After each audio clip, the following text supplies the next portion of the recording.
नमस्कार दोस्तों, स्वागत है आप सबका एक और एपिसोड में। अ, आज हम बात करेंगे एक ऐसे मुद्दे पर जो सिर्फ न्यूज़ ही नहीं, हेडलाइन ही नहीं, बल्कि इंडिया के सभी लोगों के लिए बहुत पर्सनल है। इंडिया और पाकिस्तान का जो सीज फायर है उसके बारे में बात करते हैं। जब आपके सोल्जर्स बॉर्डर पे जान रिस्क में डाल के वहाँ पे लोगों से, इन पाकिस्तानियों से लड़ते हैं, मूड भी जो है पूरा पेट्रियाटिक हो रखा था, और तभी एक सडनली सीज फायर हो जाता है। क्या ये सही डिसीजन था? हमने अपनी एडवांटेज खो, और सबसे इम्पोर्टेंट क्या, हर बार बैटलफील्ड पे जीत कर नेगोशिएशन टेबल पे हार जाते हैं। दोस्तों, आज हम सिर्फ बातें नहीं, बल्कि हिस्ट्री और आपकी आवाज भी लेकर आए हैं। तो बने रहिए हमारे साथ, क्योंकि आप देखिए पूरा 1971 से, या उससे पहले से भी, 1947 में, 1917 में क्या हुआ? लाहौर तक पहुंच गई था इंडिया की फौज। और बाद में इंडिया, जो ये इन लोगों ने, पाकिस्तानियों ने सरेंडर किया था, 93,000 जो है प्रिजनर्स ऑफ वॉर इंडिया में रहे। और तुमने सब लाहौर से अपना फौज वापस ले ली, तुमने पाकिस्तान को ऑक्युपाइड कश्मीर क्यों नहीं लिया? तुमने फिर अपनी सारे 93,000 सोल्जर्स को उनके छोड़ दिया। अपने जो तुम्हारे 54 सोल्जर्स थे वो आज तक तुम्हारे ने वापस, मतलब ये क्या है? क्यों ऐसा इंडिया करता है? तुम पहले से देख लो, इंडिया मतलब इतिहास इंडिया का ऐसा ही है। तुम मोहम्मद गौरी, इंडिया को, पृथ्वीराज चौहान को कितनी बार मोहम्मद गौरी ने किया? 17-18 बार बोलते हैं हिस्ट्री कि भाई उसने मारा। और फिर एंड में तुमने हर बार छोड़ दिया कि छोड़ा, जानो जाने दो। और फिर क्या हुआ? क्या बोल रहे हो? पृथ्वी चौहान चौहान ने गौरी को मारा। वही और तो मैं कह रहा हूँ। पृथ्वी चौहान ने गौरी को छोड़ दिया ना 17 बार, जो भी 18-19 जो भी छोड़ा। और हर बार छोड़ के कि भाई छोड़ दो छोड़ दो छोड़ दो। अब बाद में गौरी ने मार दिया, तो क्या किया उसने फिर पृथ्वीराज चौहान को? ये तो हैवान है। तुम छोड़ नहीं सकते हो ये, जब तक तुम ये सोचो कि तुमने पाकिस्तान की गर्दन पकड़ ली थी इस बार। तो गर्दन नहीं काटते, कम से कम टांग तो तोड़ देते, ताकि वो उठ ना पाए। अभी तो तुमने क्या किया, उसको एक चोट दे दी, वो बैंडेड लगाएगा, फिर वापस आ जाएगा, फिर तुम वही करेगा। तुमने सोचोगे कि पाकिस्तान इससे जो है सुधरेगा? मुझे तो नहीं लगता भाई। और तुम ये देखो शालिन, मैं कह रहा हूँ कि चलो सीज फायर करो। मैं मना नहीं कर रहा हूँ कि सीज फायर अच्छा है, वॉर नहीं होनी चाहिए। मरते तो लोग दोनों साइड हो चाहे, बट थोड़ा सा तो तुम, जब तुमने मारा 2 दिन, क्या कर रहे हो कि मैं प्रोपोर्शनेट हम मार रहे हैं? क्या प्रोपोर्शनेट होता? प्रोपोर्शनेट क्या? वो एक मारे, तुम 10 जगह मारो, उनका पूरा तोड़ दो, खत्म कर दो उनको। प्रोपोर्शनेट वाला ये जो गुड बॉय इमेज, इंडियन जो है हर समय आगे बढ़े रहे कि अरे हम तो बहुत लोग अच्छे लोग हैं, हम तो वॉर स्टोरी नहीं करते, हम ऐसे ही पिटते रहेंगे बस आगे। बस आओ तुम हमारे यहाँ मार्ग पे जाओ, और हम थोड़ा बहुत करेंगे, बस ऐसे ही चलता है। फिर ये चल के ये तो बात करते हैं इसके बाद डिटेल्स में। नहीं, रमेश एकदम बात सही है। हिस्टोरिकली ये तो प्रॉब्लम रहा है। ये गवर्नमेंट थोड़ी सी डिफरेंट है कि कभी इंडिया ने इस तरह से बढ़ के अटैक नहीं किया पाकिस्तान पे। इन्होंने किया, बिग डील, बिग गट्स। लेकिन क्या है कि अभी बहुत सारी इंफॉर्मेशन अवेलेबल नहीं है जो टू एनालाइज। सीज फायर तो खैर नहीं है officially, it's not a cease fire, it's a pause. हाँ, इट्स, हाँ, एक पॉज है और अंडरस्टैंडिंग है। और एक, क्योंकि अभी जस्ट मैं प्राइम मिनिस्टर मोदी का मैं भाषण सुन रहा था जिन्होंने कंट्री को एड्रेस किया, तो उसमें उन्होंने क्लियरली बोला कि ये पाकिस्तान से इनकी दो टूक बात हुई है। और जो उसमें जो डिस्कशन हुआ डीजीएमओ और इन सब से, तो उसमें ये बोला गया, इंडिया ने कम्युनिकेट किया कि कोई भी एक्ट ऑफ टेरर हो तो ये operation Sindoor will continue. So it's a pause. लेकिन मुझे ये नहीं समझ में आया, I totally agree with you. Operation सब लोग कर रहे हैं, कुछ सोच समझ के किया होगा, I have good faith on them. तो चलिए समझते हैं कि क्या है प्रॉब्लम। कश्मीर साइड में एलओसी पर जो काफी दिनों से तो टेंस तो थी ही, राइट, चल रही थी। और हालांकि सीज फायर जो चल रहा था, सीज फायर एग्रीमेंट इस बार सबसे लंबा चला। लेकिन फिर भी थोड़ा सा टेंशन, और उसका रीज़न जो मुझे लगता है, हम लोग जब अभी पिछली बार बात कर रहे थे परमेश शर्मा, तो हम लोग ये डिस्कस कर रहे थे ना कि पाकिस्तान की गवर्नमेंट जब भी कभी ट्रबल में आती है, चाहे उनकी आर्मी हो चाहे उनकी पॉलिटिशियन हो, तो उनको पब्लिक का फेथ राइट, तो मेरे ख्याल से वो उसका रीज़न था। और इस सब रीज़न की वजह से हमारे इंडिया साइड उनको परेशानी होती है, राइट। और फिर उन्होंने क्या किया, उनकी दिमाग खराब हुआ, उन्होंने अपना ये टेररिस्ट अटैक कर दिया जिसमें 26 वाले हुए, तो then it got blown away, और हमारी डिफेंस इंडियन गवर्नमेंट ने डिफेंस फोर्सेस को ग्रीन सिग्नल दिया और अटैक हुआ। तो ये थोड़ा सा रिकैप करने के लिए, तो चलिए समझते हैं कि सीज फायर क्या है, रियलिटी नहीं क्या है तो इसकी, राइट। उन्होंने अटैक किया और जो है वो टेररिस्ट को भी इन्फ्लेटेड करने की कोशिश कर रहे हैं, बट इसके जवाब में इंडियन आर्मी ने ऑपरेशन सिंदूर लॉन्च किया। वो बहुत अच्छी बात है। पर दोस्तों ये मतलब ऑपरेशन सिर्फ एक रिटेलिएशन नहीं था, ये एक मैसेज भी था कि आप हम टॉलरेट नहीं करेंगे कि इंडियन जो आप ये जो करते रहेंगे कि इंडिया को तुम ब्लीड करते रहो और हम कुछ नहीं करेंगे। इंडियन हम्म। आर्मी ने पाकिस्तान की 3 मेजर बंकर्स डिस्ट्रॉय किए, उनके एक एम्यूनेशन डिपो ब्लोकअप किया, उनकी कई सारी बेसिस पे डिस्ट्रॉय किया, और एक ड्रोन स्ट्राइक से उनके सर्विलेंस सिस्टम भी डैमेज किया। इंटेलिजेंस रिपोर्ट्स के हिसाब से पाकिस्तान की सप्लाई लाइंस डिस्टर्ब हो गई थी और उनके सोल्जर्स का मोराल भी काफी लो था। लेकिन जब सबको लग रहा था कि एस्केलेशन होगा, तभी एक सडन सीज फायर अनाउंस हो जाता है। दोनों साइड्स ने बोला कि अब फायरिंग बंद, पीस मेंटेन होगा और सिविलियन लाइफ नॉर्मल हो जाए। लेकिन यहाँ से डिबेट चालू करते हैं कि आप ये देखिए कि आप कैसे पाकिस्तान को ट्रस्ट। तुमने बोला कि जो है सीज फायर करेंगे, उसी दिन 3 घंटे के अंदर जो है उन्होंने तोड़ दिया। और तुमने क्या किया उसके बाद? एग्जैक्टली। तुमने क्या किया? नहीं। क्यों नहीं उसको फिर दोबारा मारा? मैं कह रहा हूं तुमने क्यों छोड़ा उसको उस समय? न, जब उसने तोड़ दिया था ceasefire, why did you not go ahead and bomb their other bases? मैं कह रहा हूं यही तो इंडिया का जो है ना कि चलो अरे कहीं उनको क्या पता, कुछ लोग को पता नहीं चला होगा। अरे तुम उनको क्यों वो दे रहे हो एस्केप रूट? तुम्हारे वो क्या मतलब है? उन्हें तुम्हारे को एंड रिजल्ट देखना चाहिए कि उन्होंने जो है सीज फायर तोड़ा ना, तो तुम भी जो है उसको ठोक के आओ फिर। क्यों नहीं किया तुमने ये बात? अब हाँ ये चलो मतलब सीज फायर ये सही है गलत है इसके बारे में मतलब, जैसे सबसे बड़ी बात सवाल ये है शालिन, जब इंडिया के पास क्लियर अपर हैंड था तो सीज फायर लेना सही था। मैं कह रहा हूँ चलो सीज फायर करो, मतलब I am not a war monger या कुछ, तुम्हें सीज फायर करना चाहिए बिल्कुल, बट अपने टर्म्स पे करना चाहिए। जब तुम उसको ठोक दो पूरी तरह से तब करो। हम्म। उनका सबको पता है कि उनके एमिनेशन खत्म हो रहा था, उससे ज्यादा उनकी औकात नहीं थी। उन्होंने पूरा करा और तुमने जब उनको कम करने के लिए तो तुमने सीज फायर कर दिया। अरे चलाते उसको 2-3 दिन और देखते कैसे साले घुटनों पे नहीं आते। कई लोग मतलब स्पेशली आर्मी वेटरन्स और डिफेंस एक्सपर्ट्स बोल रहे हैं कि इंडिया ने को अपनी मिलिट्री प्रेशर, अगर हम थोड़ा और एग्रेसिव हो तो पाकिस्तान की मिलिट्री इंफ्रास्ट्रक्चर क्रिपल कर देते। कुछ रिपोर्ट्स ये भी कह रही है शालिन कि पाकिस्तान की आर्टिलरी एम्यूनिशन सिर्फ 5 दिन की बची थी और उनके फॉरवर्ड पोस्ट पे फूड सप्लाई भी खत्म हो रही थी। तो हमें उसका एडवांटेज लेना चाहिए था और पाकिस्तान को बिल्कुल क्रिपल कर देना चाहिए था इस समय। ये न्यूक्लियर ब्लफ जो है ना उनका चल रहा, ये नहीं मतलब कर सकते। अगर वो कोशिश करेंगे तो हम भी जो है पूरा। हाँ प्रमेश, इसमें ना मेरे को दो दो चीज, मैं थोड़ा सा इमोशंस को साइड में रख के अगर इसको एनालाइज करने की कोशिश, इमोशंस तो आएंगे भाई, अपने इंडिया का है ना, लगता है कि भाई फर्स्ट टाइम इतना पॉलिटिकल एंड मॉब पॉपुलेशन का मोटिव था कि अटैक।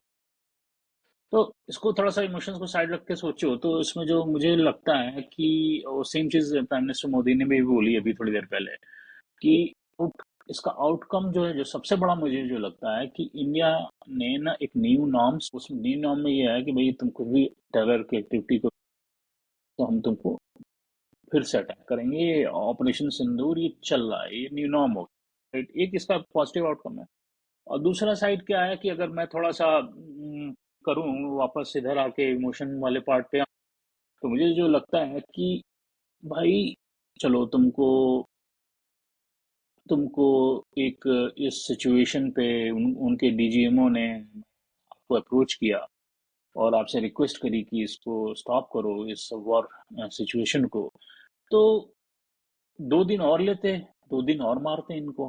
और क्या, मैं वही कह रहा हूँ। हाँ, तो और उनको ये कम्युनिकेट करते रहते, मतलब भाई मैं कभी डिफेंस एरिया में मैंने काम तो नहीं किया, तो लेकिन मैं just I am thinking on my emotion, right, कि मुझे लगता कि जैसे मैं इंडियन अथॉरिटी की जगह पे होता तो मैं शायद ये बोलता कि भाई okay, we are analysing this situation, let me work with my leaders and all, और भैया 2 दिन और मारते, राइट। तो फिर मैं लेकिन कह रहा क्या हूँ है चलो कि उसे नहीं करना था, जब उन्होंने सीज फायर उल्लंघन किया था तुमने क्यों नहीं मारा, फिर उसको छोड़ा क्यों नहीं, हाँ, उसको छोड़ा क्यों तो उसको? दूसरी चीज वो है कि सीज फायर जब उल्लंघन रात में हुआ वहां पे जेएनके रीजन में, तो वहां पे क्यों नहीं किया गया? तो अभी इन सब चीजों को लेके ना, मतलब जैसे हम लोग सोच रहे हैं, तो पब्लिक तो थोड़ा सा ज्यादा और इमोशनल होती है। तो अगर हम डिजिटल मीडिया में देखें, तो काफी हैशटैग चलना चालू हो गए हैं। एक है कि जो है बड़ा प्रोमिनेंट है, नो सीज फायर, और दूसरा और है क्रश टेरर ट्रेंड कर रहा है। और पब्लिक काफी अग्रेसिवली इस चीज को बोल रही है, और अपना अपना मूड रिफ्लेक्ट, तो लोग तो ओपनली डिमांड कर रहे हैं कि को एक फाइनल लेसन देना चाहिए। ये सब इमोशंस, मुझे वो भी समझ में आता है। गवर्नमेंट तो वही अपना उस हिसाब से देख के समझ के, एंड अगेन मैं यही बोलूँ, ऑब्वियसली हमारी आर्मी, हमारे डिफेंस फोर्सेस की परफॉर्मेंस हमेशा से अच्छी रही है विद पाकिस्तान, तो इस बार तो और भी शानदार। तो आई विल से कि जो इन्होंने डिसीजन लिया है, वो आई विल रिस्पेक्ट दैट, और देखते हैं आगे क्या होता है। मुझे मुझे जो सबसे अच्छी चीज लगी ना, प्रमेश, अगेन, कि a new norm has been established, तो वो मुझे बहुत पसंद आई वो चीज़। और देखते हैं आगे क्या होता है। लॉस्ट तो इंडिया साइड में भी हुआ होगा, अगर हम थोड़ा सा देखें बॉर्डर विलेजेस साइड में ना, अगर 30,000 से ज्यादा लोगों को शिफ्ट करना, जैसे पाकिस्तान की जो एयरफोर्स है ना, उसका करीब 20-20% लॉस। उसको मैं तो कह रहा हूँ, जब तुम्हें मिला था तो उसके पूरे एयर बेसिस पे करके उसके जितने भी जहाज थे उनको क्या तुम्हें को जरूरत पड़ी थी कि मतलब तुम जो है नाइस में हम प्रोपोर्शनेट रिस्पॉन्स कर। मैं सीज फायर के खिलाफ, बट मैं कह रहा हूँ जब तुमने जो है रिस्पॉन्स दिया, और स्पेशली जब उन्होंने सीज फायर, तो तुमने क्यों नहीं उसको आगे फिर आगे बढ़ा? तुम क्यों अब उसको अब करोगे? तुम जो है अपने ड्रोन्स वापस ले लो। अरे अरे हम गलती से हो गया होगा। अरे तुम्हारा क्या मतलब है यार, तुम ठोको उनको। उनको समझना अब चाहिए कि जरा सा भी तुम देखिए प्रमेश, उत्पाद क्या हो करो रहा है कि तो हम आगे क्या, बढ़ेंगे। हाँ, नहीं नहीं, वो आई अंडरस्टैंड दैट पार्ट। वो देखिए, मुझे जो लगता है ना कि बहुत सारी चीजें हमारे टीवी चैनल्स में ना कुछ स्टोरी बना बना के थ्रो कर दी जा रही हैं। टीवी चैनल और देखो सब बकवास है। आधे तो हाँ, जो है चढ़ाई कर दी थी उन्होंने, अपनी फौज भी भेज दी थी पाकिस्तान के अंदर, तो वो तो छोड़ दो। 100% प्रूफ है, उसको भी नहीं वो बोल रहे कि हमने मार दिया, ये कर दिया, वो कर दिया। वो बहुत ही प्रोफेशनल वे में एक एक वॉर में जैसा अपडेट होता है एक नेशन का, उस तरीके से वो बिहेव कर रहे हैं। तो वो अच्छी बात है, प्रोफेशनलिज्म है वो। तो अब क्या है कि मैं अब दूसरी ओर हमारे इंडियन चैनल्स हैं, या पाकिस्तान के चैनल देख लीजिए, क्योंकि हम लोग तो यहाँ बैठ के पाकिस्तान के चैनल भी। यही तो मैं कह रहा हूँ। नहीं देखो, गवर्नमेंट ने अच्छा किया कि भाई जो है सीज फायर की, बट मैं कह रहा हूँ कि इसमें थोड़ा सा आई थिंक मेरे को ऑब्जेक्शन यही है कि इन लोगों ने जो है ना, कि हम जो है सिर्फ प्रोपोर्शनेट वाली जो, I don't agree with that. जब तुम घुस गए थे पूरी वो तरह। I agree. अगर आप इसका तो इस क्वाइन का एक और फेस्ट है कि गवर्नमेंट ने कुछ सोच समझ के एक रिस्पांस लिया होगा। तो आपको क्या लगता है, क्या सोचा हो?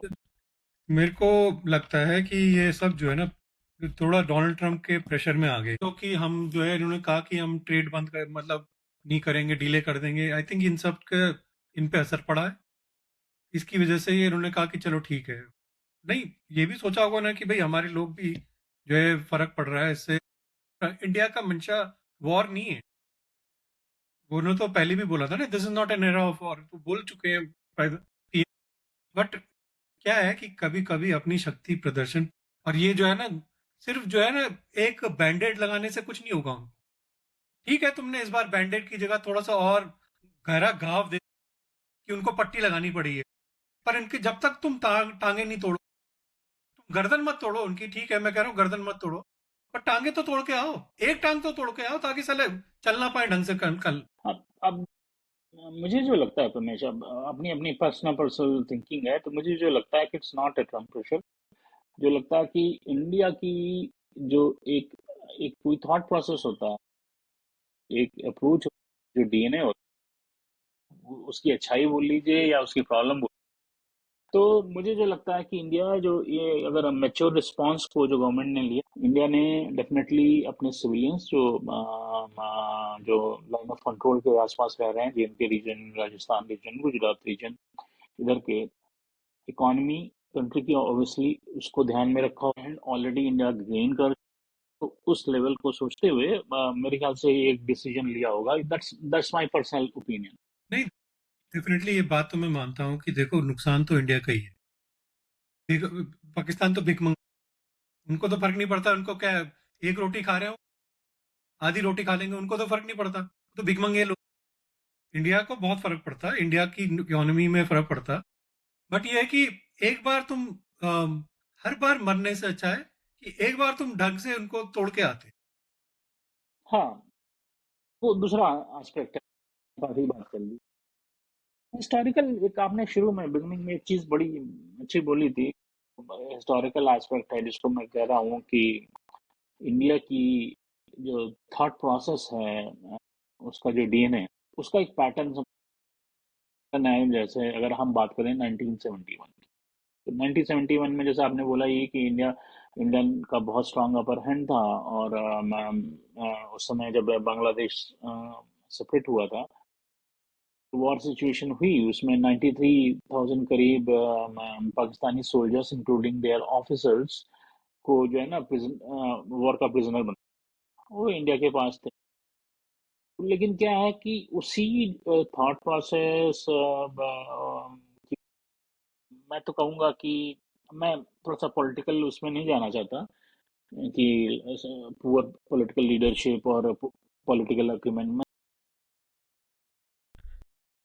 लेकिन उसकी वजह से क्या कि इतने 93,000 सोल्जर्स हमने छोड़ दी। तो मुझे वही तो मेरे मैं कह रहा क्वेश्चन होता है, हूँ, मैं तो इंडिया तब पैदा ही नहीं हुआ था, तो ये लगता है कि ये मैं जब हिस्ट्री की किताबें पढ़ता हूँ, मुझे बड़ा हुआ तो मैंने पढ़ा, why we didn't bargain, why we didn't ask POK, पाक occupied कश्मीर, I mean पाक occupied JNK रीजन कहना चाहिए, POJK बोलना चाहिए इस बार। हाँ, पीओजे के, हाँ। हाँ, तो I don't know why we call POK, so POJK के लिए वो लैंड हमने क्यों नहीं ली? I think we were in very strong position that time, we could have got that. Actually more than POJ के, it is Kashmir and Ladakh. क्योंकि वो जो हम्म। कश्मीर का रीजन तो आजाद कश्मीर का जिन्होंने ऑक्यूपाई कर रखा है, और लद्दाख का है जो वो गिलगिट बल्तिस्तान जो है लद्दाख में था। Actually it is Ladakh and Kashmir. Kashmir या और ये सब चीजें ठीक हैं जो भी है, बट शालीन सबसे बड़ी बात यह है कि शिमला अग्रीमेंट के टाइम इंडिया ने लाहौर वापस कर दिया और उनके सोल्जर्स भी रिलीज कर दिए। अपने 54 इंडियन प्रिजनर्स ऑफ वॉर्स को अभी तक वापस नहीं ला पाए। और पाकिस्तान में ऑक्यूपाइड कश्मीर और जो पूरा लद्दाख का रीजन है वो भी ये एक बड़ी क्रिटिज्म है जो बल्कि वैलिड है कि इंडिया ने ग्राउंड पे जीत करी और नेगोशिएशन टेबल पे हर पाकिस्तान ने बाद में प्रेडेटर एक्सपोर्ट करके नहीं मतलब छोड़ा, और हम सब बार बार मतलब शुरुआत करते हैं बात पहले से देख लो। उससे पहले अगर हम जाएं 1965 में वॉर में, तुम जीत रहे थे और रशिया और वेस्ट के दबाव, अपने जो क्या क्या थे वो प्रधानमंत्री लाल बहादुर शास्त्री ताशकंद समझौता करके आए थे। हम अपनी पूरी एडवांटेज तुमने पाकिस्तान को दे दी। ताशकंद समझौता जो है ना, that was not in favour of India उस समय। वो सिर्फ जो है वेस्टर्न प्रेशर के ऊपर करा गया, और ये चीज मतलब जो है बहुत बड़ी गलती है। और ये सब जो है एक टाइम से नहीं है। मैं सबसे बड़ी मेरे को प्रॉब्लम ये है कि ये सीखते नहीं है अपनी गलतियों से। आर्मी तुम्हारी जो है जीत के आती है, तुम्हारी मिलिट्री तुम्हारे को जिताती है, और तुम जाके जो है नेगोशिएशन टेबल में हार जाते हो किसी के प्रेशर की वजह से। आज की डेट में मैं ये कह रहा हूँ कि ये प्रेशर में जबरदस्ती ट्रम्प के प्रेशर में आए। टाइम के साथ पता चलेगा रमेश, अभी टू अर्ली टू से। लेकिन आप जो बोल रहे हो 1971 वाला, उसमें हाँ, मतलब एक बड़ा अच्छा इम्पोर्टेंट पॉइंट आप, हमने 93,000 प्रिजनर ऑफ वॉर उनके छोड़े, और अपने सिर्फ 54 प्रिजनर ऑफ वॉर जो वहाँ पे पाकिस्तान में तक नहीं, अब तो कहाँ बचे होंगे वो, तो वो नहीं आ पाए। तो मतलब क्या डील क्या की हमारी उस समय की लीडरशिप ने, तो वो एक बहुत बड़ा ना, आप लैंड ले, आप अपने सोल्जर ले, on paper you one the war, तो आपने किया क्या था, आप लीडर थे कि क्या थे?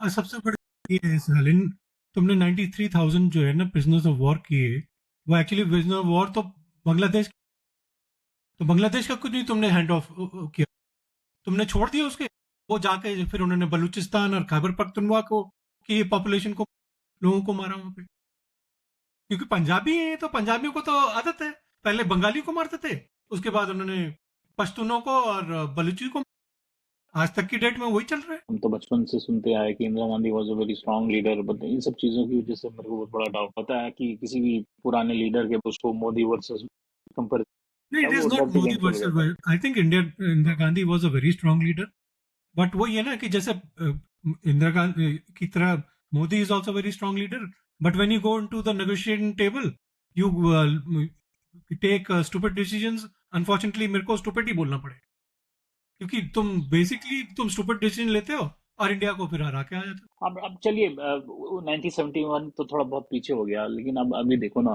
अभी पिछले बार भी देखो जो कारगिल कारगिल हो। तो कारगिल वॉर, इंडिया तो शुरू में थोड़ा बैक एंड पे, जब पूरा करके फुल स्टॉक से जब उन्होंने बोफोर्स वगैरह तो जो यूज करते हुए जब लाइव शुरू की, क्योंकि वो एलिवेशन जब इंडिया ने पाकिस्तान को पुशबैक करना चालू करना, फिर से इंटरनेशनल प्रेशर आया, उसकी वजह से, इंटरनेशनल प्रेशर की वजह से, और वही हो रहा है हर बार जब इंडिया, क्या होता है कि मेरा क्वेश्चन है, जैसे कारगिल ना एक बहुत बढ़िया यूज केस है, तो कारगिल वॉर में शुरू के एक हफ्ते वो स्ट्रांग पोजीशन पे थे क्योंकि एलिवेशन पे बैठे थे, वो मार रहे थे।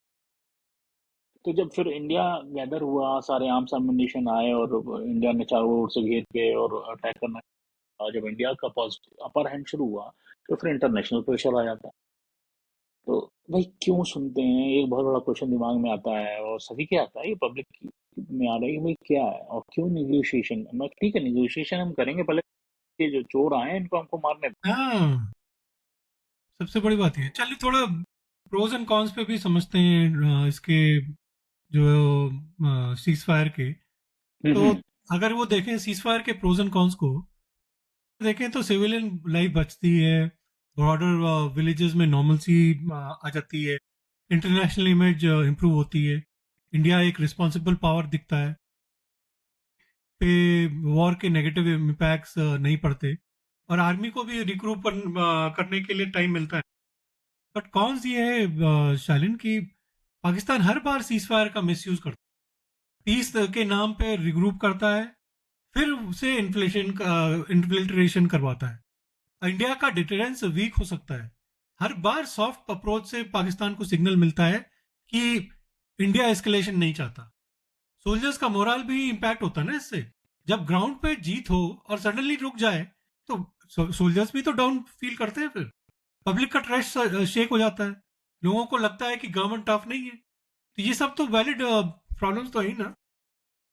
हाँ डेफिनेटली प्रमेश, और बैलेंस प्रोस एंड कॉन्स का जो पॉइंट रेज कर रहे हो, नेशन फर्स्ट, कंट्री की सिक्योरिटी फर्स्ट, कंट्री की इंटीग्रिटी फर्स्ट होनी चाहिए, इमेज इमेज तो बाद में आनी चाहिए। हमारी जो थॉट प्रोसेस है ना, हम अपनी इमेज को लेकर सोशल लाइफ में ये होता है कि लोग क्या बोलेंगे, तो वो सबको थोड़ा सा सोच के अपने थॉट प्रोसेस से हटाने की जरूरत है।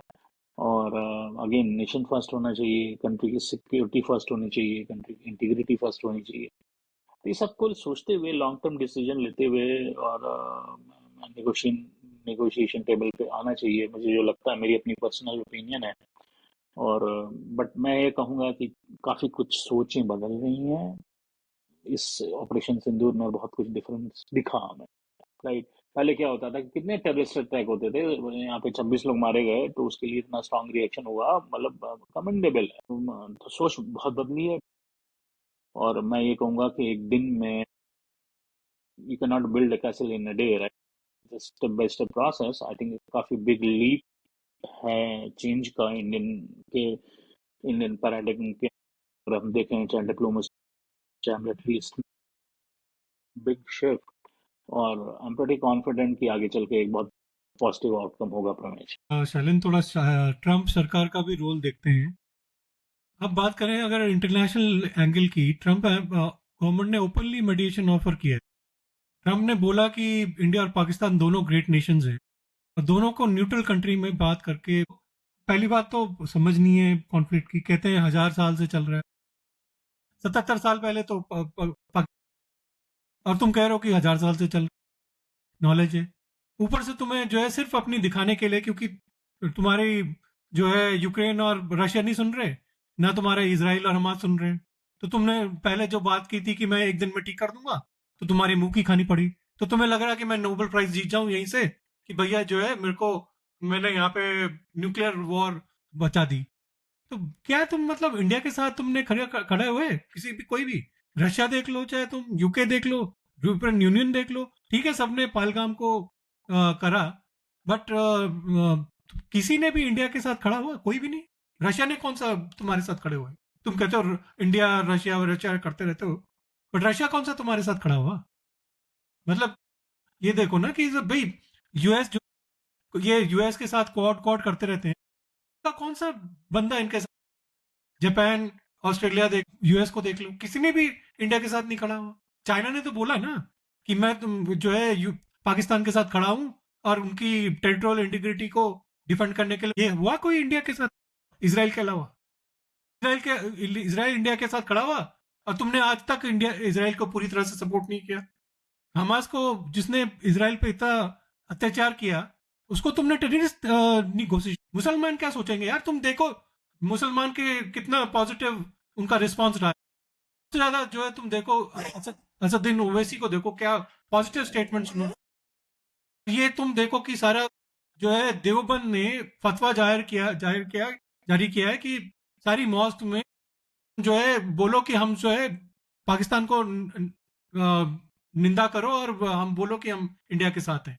तो ये सब तुम्हें दिखाता है ना कि तुम भाई मुसलमान को जबरदस्ती तुम एक वोट बैंक की तरह, they are as patriotic as any other person यार। बस वही है कि ठीक है उसमें कोई मतलब घुन जरूर है जो मतलब जिन्हें हटाना चाहिए, बट सारे ऐसे नहीं है जो। मैं सिर्फ अभी प्रमेश, इमोशंस के साथ बहुत कुछ चीजें दिमाग में आती हैं। आपको मतलब सभी को अपने इंडियन फोर्सेस, इंडियन सिस्टम पे, इंडियन लीडर्स पे भरोसा रखना। हाँ, एक आई ओपनिंग जरूर है कि एक लेसन लर्न है। एग्जैक्टली वही मेरा बात है ना कहने का। तो वो उसका कुछ नेशनलाइज कर रीजन रहा है है। ना वो नहीं, वो सिचुएशन। देखो, इसको इमोशनली नहीं, कि हर हर इवेंट का एक रीजन होता है। तो वो हमें मालूम नहीं है अभी, राइट? वो भी टाइम के साथ सब कुछ, ये अनियन की तरह ना, ट्रम्प तो अनियन लेयर से सब मैं पील क्या ऑफ होगा। बोलूं यार, ट्रम्प तो मतलब बेवकूफ है वो। अपना अपने अपने लिए करता है वो कि मैं इसलिए कैसे मैं इसको अपनी तरफ से करूं। That is the only thing. वो अपना फायदा देखता है और कुछ नहीं देखता। आई एग्री, बट वो क्या है कि सिर्फ ट्रम्प ही नहीं बोल रहे थे, ट्रम्प की जो वो सारे गवर्नमेंट्स ट्रम्प के के लोग, ही सारे हाँ, लोग हैं ना। तो लोग इन्वॉल्व थे। जो ट्रम्प बोलेगा वही तो बोलेंगे वो लोग। तो मेरा क्वेश्चन ये है कि ऐसा क्यों था? यही वो लोग थे जो मिस्टर जेडी वैंस ने स्टेटमेंट दिया था कि it's not our business, it is between India and Pakistan. वो इंडिया के फेवर में। ये भी तो मेरे को इसमें भी प्रॉब्लम है। तुम कहते हो हम it is not a business, business तो सारा इंडिया से कर रहे हो, और तुम इंडिया के साथ खड़े हो, और फिर तुम चाहते हो कि इंडिया जो है तुम्हारे लिए चाइना के खिलाफ। किस बार में भैया तुम चाहते हो कि इंडिया जो है चाइना के साथ लड़ाई कर दे और इंडिया आगे रहे तुम्हारे साथ, तुम्हारे लिए? बट हम्म। तुम जो है इंडिया को सपोर्ट नहीं करोगे पाकिस्तान के। तो ये सब क्वेश्चंस हैं जिसके बारे में अभी इनफ इंफॉर्मेशन है। तो आई होप कि आगे चल के टाइम के साथ। ये बहुत प्रॉब्लमेटिक है शालिन। इंडिया हमेशा कहता है कि मतलब ये कश्मीर या बॉर्डर इशू स्ट्रिक्टली बायलैटरल है और थर्ड पार्टी मीडिएशन नहीं चलेगी, लेकिन ट्रम्प बार बार मीडिएशन की बात कर रहा है ना, और पाकिस्तान को भी एक लेजिटिमेसी में इंडिया को यहाँ स्ट्रांग पुशबैक देना होगा, ट्रम्प को भी, कि तो अपनी औकात में रहे। क्योंकि जब जब तक ट्रम्प को तुम लाताड़ो, वो सुधरेगा नहीं। क्योंकि ट्रम्प की स्टेटमेंट से पाकिस्तान को इंटरनेशनल प्लेटफॉर्म मिल रहा है। ये भी सोचने की बात है शायलिन कि क्या ट्रम्प सही में इंडिया का दोस्त है या सिर्फ अपने इंटरेस्ट देख रहा है? देखिए, कोई किसी का दोस्त नहीं। ये तो इंटरनेशनल रिलेशनशिप का एक बेसिक पार्ट, किसी का दोस्त हो, कुछ ट्रेड रिलेटेड, कुछ लॉबिंग रिलेटेड, सबके अपने सेल्फ गोल्स होते हैं, उसको फुलफिल करने के लिए सब चीजें बोली जाती हैं, सब चीजें की जाती हैं। तो अरे क्या तो हमें पाकिस्तान सोचना, ने क्या दे दिया उनको जो इंडिया ने नहीं दिया? पाकिस्तान को जो सपोर्ट कर रहा हो। वो डेटा भी अवेलेबल नहीं है। मुझे जो लगता है कि कुछ जो मेरी अपनी फीलिंग है, कैन बी टोटली रॉन्ग। देखिए, इस रीजन में, साउथ ईस्ट एशिया रीजन में, एक ही कंट्री जो है जो चाइना के अगेंस्ट मतलब arm operation, defence operation use करने के लिए, वो पाकिस्तान है। अमेरिका ने बहुत बार बोला, इंडिया कभी रेडी नहीं हो, क्योंकि इंडिया के पॉलिसीज एंड प्रोसीजर हैं। तो पाकिस्तान क्या है कि वो तो एड के चक्कर में, इधर के चक्कर में, कभी इस चाइना के साथ खड़ा होता है, कभी यूएस के साथ खड़ा होता है, कभी यूके के साथ खड़ा होता है, झूठ सबसे बोलता रहता है। तो मुझे जो लगता है कि मैं पाकिस्तान में इनका बहुत बड़ा ऑपरेशन का है, क्योंकि भाई फ्यूचर प्लानिंग होती है ना, कि चाइना से इनका कुछ हो जाए तो यूएस कैसे करेगा, वो पाकिस्तान की लैंड यूज करते चाइना को हैंडल कर सकता है। और जब जब रशिया को डिसइंटीग्रेट करा गया था, तो दे यूज पाकिस्तान, राइट? सो ये जो कि जितने टेररिस्ट वरिस्ट, वो ओसामा बिन लादेन कहाँ से आया? वहीं से तो आया भाई, इन्हीं लोगों ने बनाया। तो वो सब है तो है। हाँ, तो वो सब, अब देखिए क्या होता है, वो सब डर्टी गेम्स हुए, उसके सारे प्रूफ तो पाकिस्तान को तुमने पैसा दिया कि ये करो, वो करो, वो करो, तो सारे प्रूफ पाकिस्तान के पास होगा। तो वो भी एक, ख्वाजा आसिफ है। ख्वाजा आसिफ। अब मेरे तो ना पाकिस्तान के लीडरशिप पे, वो अपनी पोल खुद, वो अपने तो डूब रहे हैं, वो देखिए औरों को भी डुबाएंगे। तो इट्स टू अर्ली प्रमेश। देखिए, इमोशंस हैं, वी अंडरस्टैंड कि अभी देखिए टाइम के साथ में बहुत कुछ खुलने वाला है, बहुत भरोसा है। देखते हैं, आधी तो कट गई यार। हाँ। तो चलिए, मतलब देखते हैं हम पब्लिक से। देखिए, मैं तो ये पूछूंगा अपने ऑडियंस से कि भाई आप लोग को क्या लगता है कि ये जो, फर्स्ट ऑफ ऑल, ये सीज फायर तो था नहीं, तो ये जो पॉज है, ये क्या जस्टिफाइड है, राइट, इस मोमेंट पे? या आपको लगता है कि इंडिया की थॉट प्रोसेस एकदम चेंज हो जानी चाहिए, अब इंडिया को टफ सोचना चाहिए? थोड़ा सा तो माइग्रेशन हुआ है थॉट प्रोसेस में, अभी और करने की जरूरत है। प्लस एक और क्वेश्चन दिमाग में आता है कि जो ट्रम्प का मीडिएशन का जो ऑफर बार बार या वो क्लेम कर रहे हैं थ्रू ट्विटर, वो कहते हैं कि हमने ये करा दिया, हमने वो करा दिया, इसके लिए भी इंडिया को एक ऑफिशियल स्टेटमेंट देने की जरूरत है। If someone wants my opinion, I want to do that. तो चाहे वो मिलिट्री ऑफ डिफेंस एमईए के थ्रू आए, या प्राइम मिनिस्टर ऑफिस के थ्रू आए, इंडिया के एक स्टेटमेंट, ये इसमें इनका कोई भी निगोशिएशन में पार्ट डायरेक्ट दो कंट्री के बीच में थी, और हम थर्ड पार्टी निगोशिएशन को जिस तरीके से आना। तो ये सब कुछ क्वेश्चंस, और लेकिन सबको साइड में रखते हुए मैं अगेन मैं बोलूंगा कि बहुत ही शानदार मिलिट्री ऑपरेशन, कंट्री को सेव किया। जो जो ऑब्जेक्टिव था ऑपरेशन सिंदूर का, कि टेरर को मारना, उन्होंने बहुत मारा, बहुतों को डिस्ट्रॉय किया। पाकिस्तान की डिफेंस फोर्सेस को भी put them at the place, जिसको कहते हैं अंग्रेजी में होता है ना, उनको की जगह पे बैठाना, वो किया गया। और good job, I will say, बहुत थैंक यू वेरी मच। आज के एपिसोड में बस इतना ही है शैलेन। तो हमने डिस्कस किया कि सीज फायर का डिसीजन क्या था, उसके प्रोस एंड कॉन्स, हिस्ट्री से क्या सीख सकते हैं, इंटरनेशनल पॉलिटिक्स का क्या इम्पैक्ट है। फिर मिलेंगे एक और एपिसोड के साथ। तब तक के लिए अपना ख्याल रखिए, न्यूज़ को क्रिटिकली देखते रहिए और संवाद में जुड़ते रहिए। जय हिंद। और याद रखिए, सवाल पूछना आपका हक है, और आज संवाद हम आपके साथ करते रहेंगे। धन्यवाद, नमस्कार, जय हिंद। जय